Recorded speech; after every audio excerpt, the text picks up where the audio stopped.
Howdy, hi. It is Do Your Job Sports, MLB Rundown, picks and predictions for Sunday, July 27th, 2025. We are looking at the best bets of the day. Let's get into the video. All right, first we're going to recap the previous day's results. I'm going to make this quick because we got 5 games to predict for tomorrow. On the day, we go 6-4, bringing our season record to 417 and 401.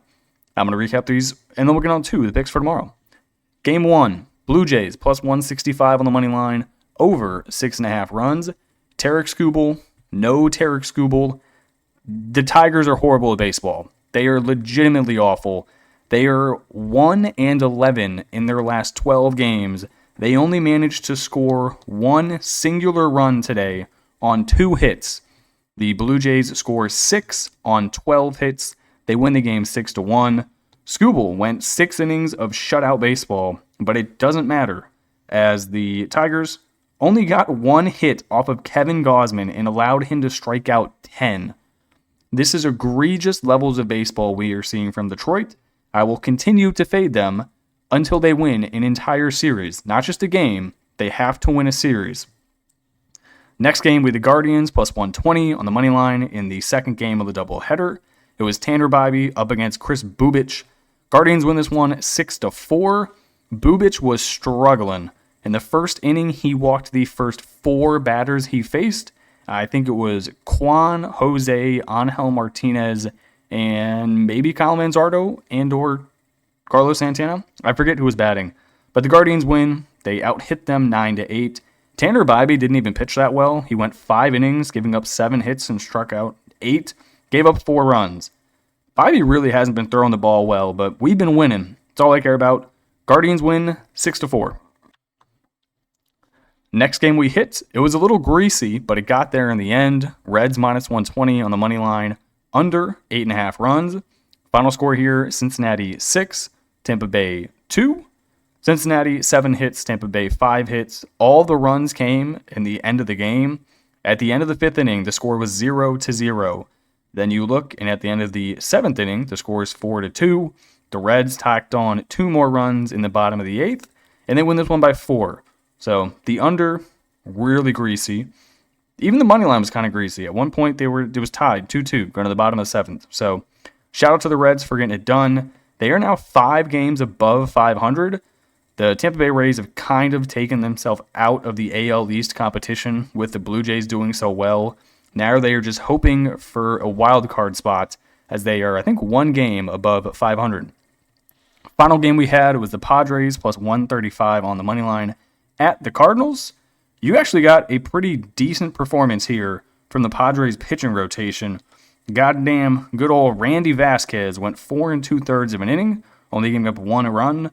Then the bullpen came in, pitched 4 2/3 flawless innings of baseball, only allowing 2 hits, 0 runs, and they struck out 3. So the Cardinals only score 1. Padres, you only had 8 hits on the day, scoring 3. But that's enough as you win the ball game 3-1. Our losers. I think I have to be done betting the Diamondbacks because they just keep on trading away their entire team. Midway through the game today, they traded away Randall Grichuk. Not that that would have made a difference at all for the Diamondbacks minus the run line. This never stood a chance. Final score, Arizona 0, Pittsburgh 2. Andrew Heaney went well for the Pirates, 5 innings, 2 hits, 0 earned. Merrill Kelly also pitched well, 6 2/3 innings, 6 hits, only gave up 1 earned run. That's probably going to be his last start ever in a Diamondbacks jersey. Hopefully he gets traded. Hopefully they trade away their entire team because the Diamondbacks are awful. Eugenio Suarez is probably gone. Perdomo's probably gone. The only 2 guys they're going to keep are Marte and Carroll. Maybe Gurriel leaves as well. Who knows? But I don't know why I backed them. We then had the under, 8.5 runs, in the Royals and the Guardians. This never stood a chance. Both starting pitchers did not go well, but the Guardians won, so I'm not too concerned. Then I had the over, 9.5 runs, in the Cardinals and the Padres. That was no bueno. There was only 11 total hits throughout the entire game. So the over never stood a chance. All right, that's the recap. Let's get on to the picks for tomorrow. All right, first game. I don't know why they keep on making the Blue Jays a dog, but I don't know. Give me the Blue Jays plus 100. Give me the over, 8.5 runs. I don't have to explain this much. Max Scherzer, 1-0, 5.14 ERA. Going up against Jack Flaherty, 5-10, 4.78 ERA. The Tigers are horrible at baseball. They are 1-12 in their last 13. They cannot score. They lost a game with Tarek Skubal pitching. That's it. Blue Jays, I think they now have the best record in the MLB. They've been on fire. They're hitting the ball well. Why are they a dog? Who knows? Give me the Blue Jays. Give me the over. Next game, I'm going to take a team I normally don't back because they're laying too big of a number. I think this is a decent price. Give me the Dodgers minus 130. Give me the over of 10 runs. Two pitchers I don't really love backing. You got Dustin May, 6-6, 4.73 ERA. Walker Buehler, 6-6, 5.72 ERA. Dodgers have been playing better as of late. They struggled there for a bit. They're 61 and now 44 on the year, not 43. They won the first game at Boston. They lost the second game. I think they're going to bounce back and win game 3. Their lineup slowly becoming healthier. You got Hernandez back. You got Tommy Edman back in the lineup. If Shohei can do something, maybe Mookie Betts figures it out if he's actually even touches the lineup as he wasn't in today. We'll see what happens. I think the Dodgers are short here at minus 130. I would have had them at about 155 or 160. Walker Buehler, not a guy I ever want to bet behind, so I won't. Give me the Dodgers. Give me the over. Next game, I'm going to run it back with the Reds one more time. Give me them on the money line. Give me the under 8.5 runs. Tampa Bay, Shane Baz, 8-6 with the 4.66 ERA. Going up against Brady Singer, 7-8 with a 4.84 ERA. This is more of a fade of the Tampa Bay Rays. They have not been playing good baseball recently. They've lost 3 in a row. They've only scored 2 runs in each of the first 2 games in the series against the Reds. Since the All-Star break, they haven't been that great. They won against the Orioles. They lost a series against the White Sox, actually. I just don't have much faith. Shane Baz, pretty inconsistent. Most recent starts, he's given up 8, 1, 3, 3, 0, 5, 0, 6. So you're either getting a gem or the dude's going to get rocked. Brady Singer, kind of ho-hum this year.